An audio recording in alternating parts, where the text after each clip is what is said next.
અને વચ્ચે એક આવે સીધી લાઈનમાં તો 8 ઇંચે પડે.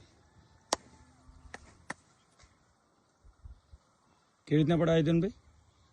આ જે હાલ બે બટાકા ઝીગ ઝાગ છે ને, હા બે બટાકા વચ્ચેનો 13 ઇંચ થાય. બરાબર.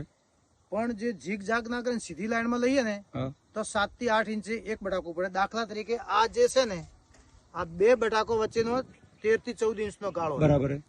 પણ આ ઝીગ ઝાગમાં સાઈડમાં પડ્યું હા એટલે એને લઈને લાઈનમાં કરી દઈએ ઓકે તો ગાળો આ હાથનો થાય. ઓકે. એટલે એક બટાકું 7 ઇંચે પડે. જુઓ આ બરાબર. લાઈન કરીએ આમ તો 7 ઇંચે બટાકું થાય ઓકે કમ્પ્લીટ.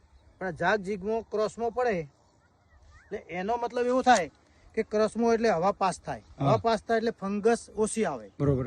અને ઝીગ ઝાગમાં હોય એટલે એને બેઠકમાં એને ચારે બાજુથી ખોરાક મળે. હા એટલે એના લીધે જે લાઈનમાં વાવન એના કરતા ઝીગ ઝાગમાં વાવન એનું ઉત્પાદન થોડું સારું રહે. અને મેં સાદા વાવણીયા ઉપર ઝીગ ઝાગ બનાવેલું હતું બરોબર. અને એનાથી હું 2-3 વર્ષથી વાવું અને એનામાં મને પ્રોડક્ટ વધારે મળે છે. એટલે આ વાવણીઓ લીધો એ પણ મેં ઝીગ ઝાગ વાળો જ લીધો. ઓકે. ઇકબાલગઢના ખેડૂત છે આયોજનભાઈ દેસાઈ. રામા ઝંડુનું પ્લાન્ટર લીધેલું છે, ઝીગઝાગ 48 નો બેડ. Okay, thank you.